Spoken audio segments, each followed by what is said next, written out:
जय गुरुदेव।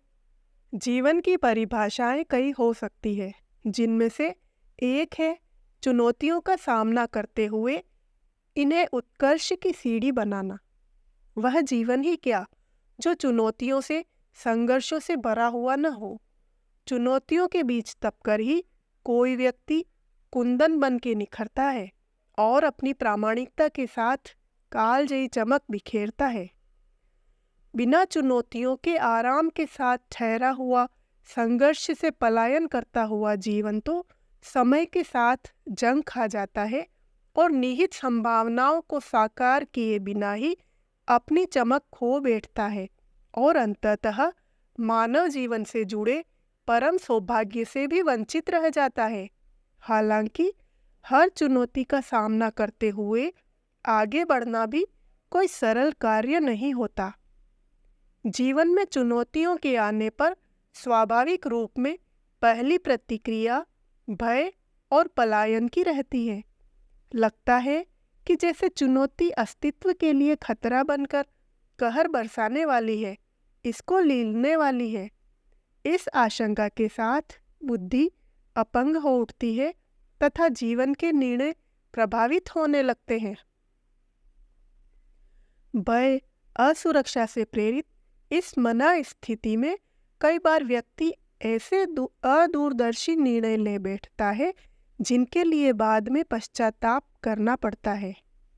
व्यक्ति स्वयं अपनी गरिमापूर्ण स्थिति से गिरता हुआ अनुभव करता है और मानव जीवन लघुता, हीनता एवं अशक्तता के बोध से क्लांत हो जाता है। साथ ही चुनौतियों का सही ढंग से सामना न कर पाने की स्थिति में संसार की बेढंगी वक्र चाल में उलझने का खतरा भी साथ में रहता है। आपसी मनमुटाव, कलह क्लेश, ईर्ष्या द्वेष, विरोधियों की दुर्भी संधियों के भंवर में उलझने की संभावनाएं भी ऐसे में बढ़ जाती है। व्यक्ति का जो स्वाभाविक निर्द्वंद्व विकास होना चाहिए था, वह कहीं अवरुद्ध सा हो जाता है, जबकि प्रकृति के विधान में चुनौतियों का यह आशय नहीं रहता। ये तो व्यक्ति के अंदर निहित क्षमताओं को निखारने के लिए आती है। यदि विवेक और साहस के साथ इन चुनौतियों का सामना किया गया होता, तो यही प्रगति और उत्कर्ष की सीढ़ियां बन जाती। चुनौतियों को एक तरह से ईश्वरीय उपहार मान सकते हैं, जो व्यक्ति को नष्ट भ्रष्ट या नेस्तनाबूद करने नहीं, बल्कि उसे और मजबूत बनाने के लिए आती है। ये व्यक्ति की आंतरिक कमियों, न्यूनताओं एवं दुर्बलताओं को इंगित करने आती है, प्रयास की शिथिलता को दिखाने आती है, बेहोशी से जगाने आती है और अंतर्निहित अनंत संभावनाओं के द्वार खोलने आती है। ये चुनौतियाँ जीवन की अपूर्णता की ओर चीख चीख कर इशारा करती है, जिससे कि व्यक्ति आवश्यक पात्रता का विकास करते हुए, अंतर्निहित संभावनाओं को साकार करते हुए पूर्णता के पथ पर होशो हवास के साथ आगे बढ़ सके। इस तरह चुनौतियों को अपने उत्कर्ष एवं प्रगति की सीढ़ी कैसे बनाएं? इसके लिए पहला चरण है कि इनको अपना हित चिंतक मानते हुए इन्हें सहर्ष स्वीकार करें। इनके साथ जुड़े भय और शंका के दुर्बल भाव का सामना करें। फिर इनमें निहित आवश्यक संदेश को समझें और इस संदेश को ठोस कार्य योजना में बदलें और आवश्यक योग्यता और पात्रता को विकसित करते हुए अभिष्ट लक्ष्य की ओर बढ़ें। इस संदर्भ में चुनौतियों को स्वीकार करने का साहस रखना एक महत्वपूर्ण चरण रहता है।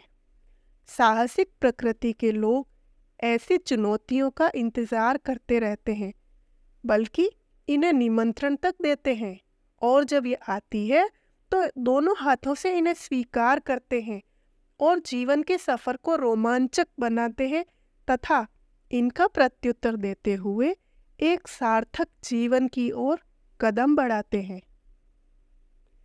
किसी ने सही कहा है कि चुनौतियां जहां जीवन को रुचिकर बनाती है, तो वहीं इन पर विजय जीवन को अर्थपूर्ण बनाती है।